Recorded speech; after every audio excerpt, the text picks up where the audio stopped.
Alors, le vaginisme, c'est quand même une affection, une dysfonction sexuelle un peu à part parce qu'elle est très fréquente, mais très mal connue par les médecins, très mal connue par le grand public.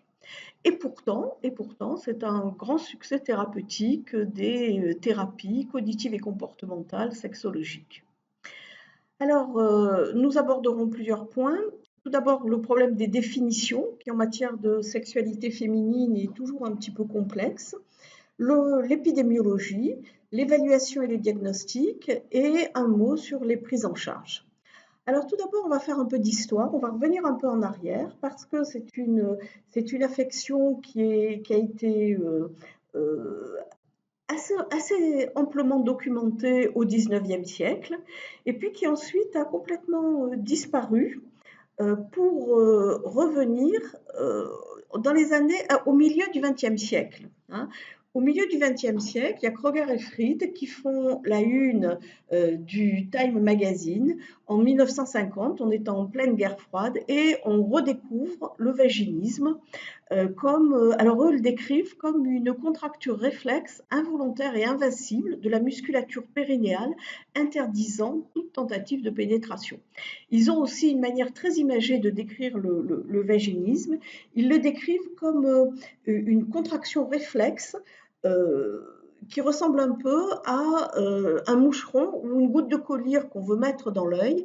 Avec la tête, on est d'accord, mais il y a un réflexe involontaire, émotionnel, qui fait que on va fermer le corps et on va rendre impossible toute tentative de pénétration. Master et Johnson, toujours pour revenir en arrière, ont totalement ignoré le vaginisme, ils l'ont passé sous silence et dans le nombre de cas qu'ils ont eu, ils ont eu énormément de cas, plus d'un millier de cas traités et publiés, ils diront qu'ils n'en ont retrouvé que 29 fois.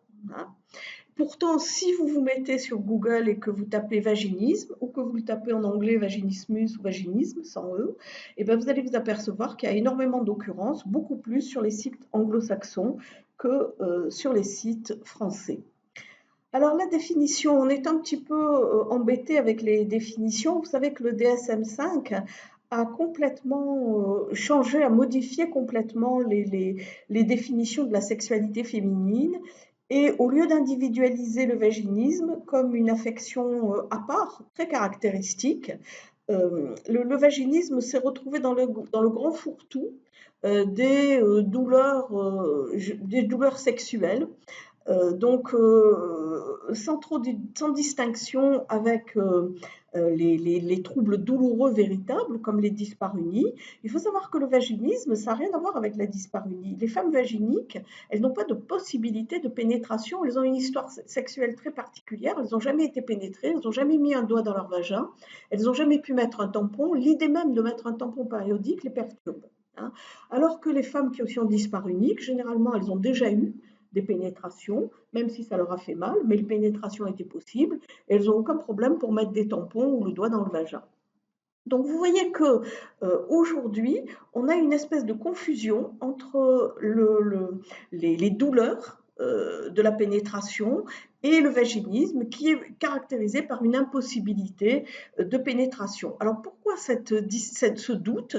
Parce que le spasme musculaire qui a été décrit par Master et Johnson ou Hélène Kaplan n'a pas été validé par les auteurs modernes qui n'arrivent pas à situer quel muscle serait responsable de la contracture vaginale au moment de la pénétration. Et à cause de ce doute, eh bien, on n'a pas reconduit, comme dans le DSM-4, la mise un petit peu à part du vaginisme et on l'a pas dissocié des autres douleurs sexuelles. Alors c'est très ennuyeux parce que vous savez que c'est la définition qui permet l'épidémiologie, qui permet la classification et la codification des prises en charge. Donc c'est un petit peu ennuyeux qu'on n'arrive pas à se mettre d'accord sur la définition, d'autant plus que les questionnaires validés qui sont utilisés pour caractériser les troubles sexuels en population générale généralement ne font pas sont issus, en particulier ce qu'on utilise à l'heure actuelle, sont issus de la définition du DSM-5 et donc on est un petit peu ennuyé. Donc, définition difficile, mais ce qui est vraiment commun, ce qui est très caractéristique des vaginismes, c'est l'anxiété de pénétration. Hein. Ça, on va la retrouver chez toutes les femmes vaginiques. Il y a une anxiété de pénétration. Généralement, quand on arrive à les examiner, ce qui n'est pas évident, on s'aperçoit qu'il n'y a pas de lésions organiques. Hein. Et il y a tout un ensemble de représentations de la sexualité qui sont négatives, avec souvent des cognitions centrées sur la peur, sur le sentiment de menace, sur le fait que la masculinité est dangereuse, toutes choses qu'on ne retrouve pas chez les femmes qui ont une dyspareunie. Il existe aujourd'hui des questionnaires validés, il n'y en a pas beaucoup. Il y a le VPCQ qui n'est pas validé en français. Il y a le GRIS qui est validé dans beaucoup de langues et qui a une petite cotation sur l'impossibilité de pénétration. Il faut savoir que le vaginisme est un diagnostic d'interrogatoire. Hein. L'examen gynécologique, la plupart du temps, il va être impossible. Donc, ça va être vraiment...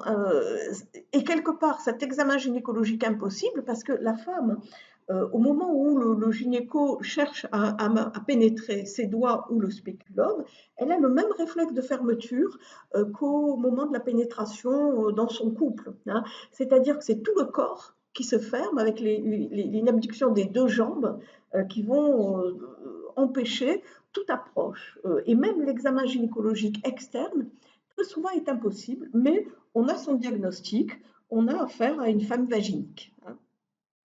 Les études électromyographiques qui ont été faites sont totalement contradictoires, avec un certain nombre d'études qui trouvent des signes EMG particuliers chez les femmes vaginiques, mais la plupart des études faites avec une méthodologie sérieuse et validée ne trouvent aucune différence électromyographique. Hein. Les formes cliniques, eh bien, il y a d'abord la forme primaire qui est la plus fréquente. Hein. Le tableau type, c'est une femme qui vient consulter, qui n'a jamais eu de pénétration, hein, et qui a toujours un réflexe de peur et de fermeture au moment de la pénétration sexuelle. En revanche, la sexualité est facile, elles peuvent avoir du plaisir sans aucun problème, de l'excitation sans aucun problème, elles n'ont pas de souci ni d'orgasme, ni de désir. Hein.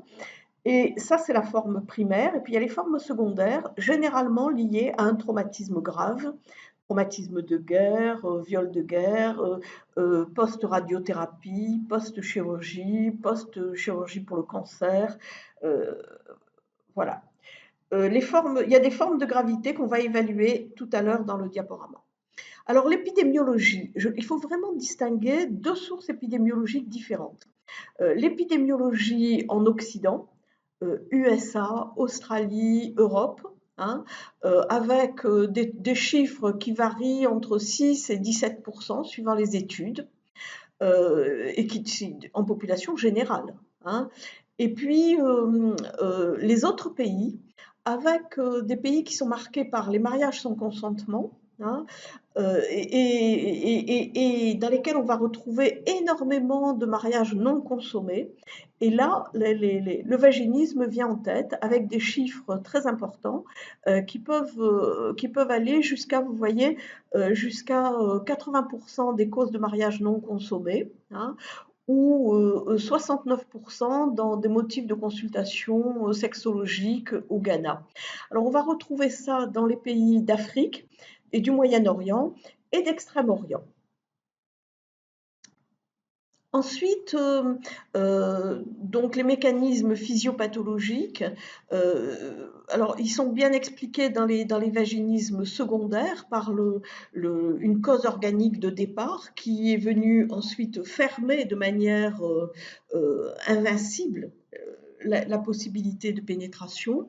Dans le vaginisme primaire, c'est l'anxiété de pénétration qui est au premier plan, avec très souvent des réflexes de type phobique, qui vont, ou même de type attaque de panique, hein, et même certains gynécos décrivent des attaques de panique à l'idée de la, de l'examen gynécologique, hein, des femmes qui se sont retrouvées avec tous les signes de l'attaque de panique et qui sont même parties en courant du cabinet parce que on prévoyait de faire un examen gynécologique.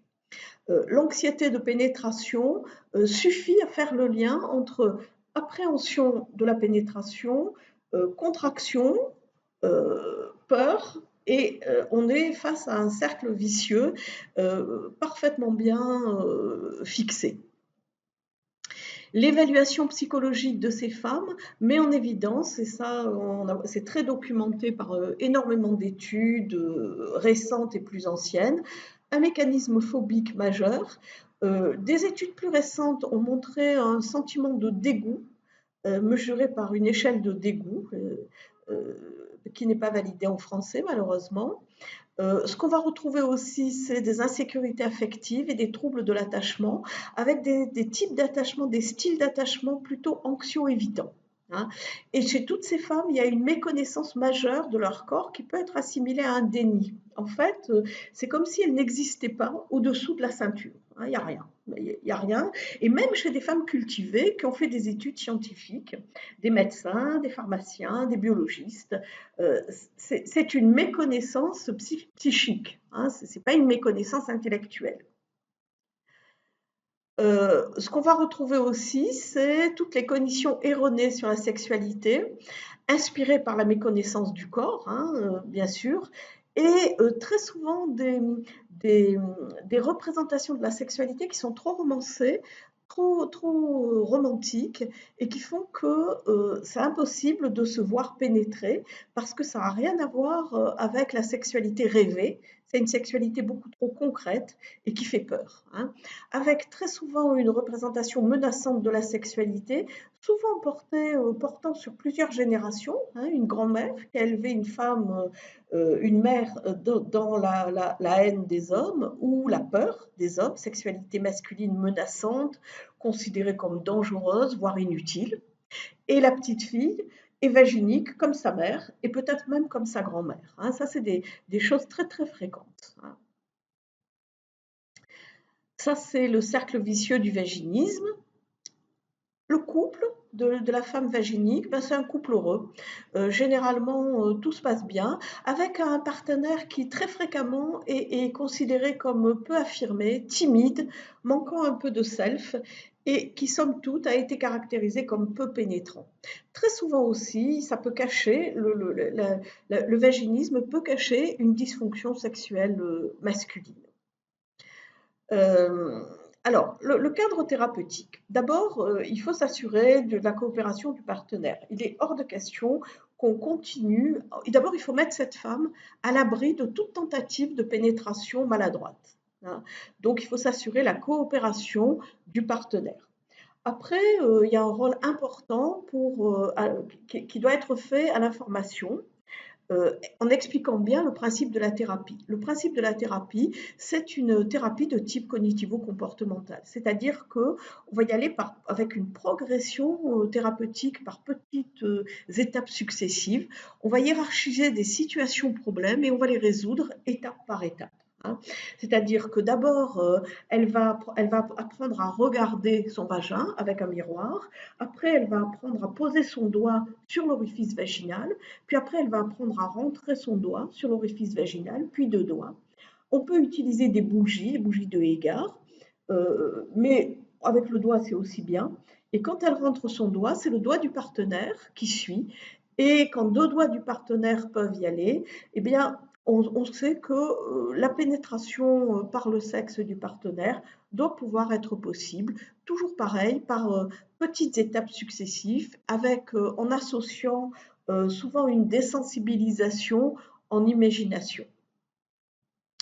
Là, vous avez une cotation qui permet d'apprécier le degré de gravité du vaginisme et aussi d'avoir un espèce de guideline qui va permettre tout doucement de caractériser les différentes étapes et de les suivre pour avancer. Le traitement du vaginisme est aujourd'hui très codifié, il est simple et obtient un très grand nombre un très grand nombre de succès, hein. L'évaluation de départ donne le fil conducteur du chemin thérapeutique. On va apprécier le degré d'anxiété qui nous donne un peu le niveau de difficulté auquel on va être confronté. On va vérifier aussi les ressources que cette femme a en elle-même pour s'adapter et dans son couple, hein. Et puis, il y a l'auto-exploration toute seule, avec le partenaire, avec un travail qui va être centré sur les vulnérabilités personnelles, les problèmes d'attachement, de peur, des perturbations émotionnelles, et on va apaiser peu à peu les tensions pour permettre la progression thérapeutique. On fait aujourd'hui beaucoup de cas des groupes de pairs pour soigner une femme en difficulté, y compris sur le plan sexuel. Là, je vous ai mis un site marocain qui, où, si vous lisez, vous verrez tout y est. Hein, c'est vraiment comment se soigner entre pairs. Et c'est quelque chose qu'on voit énormément sur les sites. Quelques outils indispensables. Là, vous avez des bougies de Hégard. Vous avez plusieurs types de bougies que vous pouvez utiliser en lieu et place du doigt. Ça s'achète à la Redoute ou sur Amazon, hein. Ce qu'il faut éviter aujourd'hui, c'est tout ce qui n'est pas validé. Par exemple, tout ce qui est thérapeutique, hasardeuse et pas évalué du tout, hein, comme les injections de Botox ou la chirurgie, les hyménectomies. Les résultats des prises en charge comportementales, sexologiques et cognitives ont fait l'objet d'une évaluation positive de leurs résultats. En règle générale, c'est 90% des femmes vaginiques qui obtiennent un succès. C'est plus ou moins rapide, ça peut prendre quelques jours, quelques semaines, des fois ça prend quelques années, mais c'est plus rare, hein. Large taux de succès. Le vaginisme, c'est vraiment un grand succès des thérapies cognitives et comportementales sexologiques. Merci de votre attention.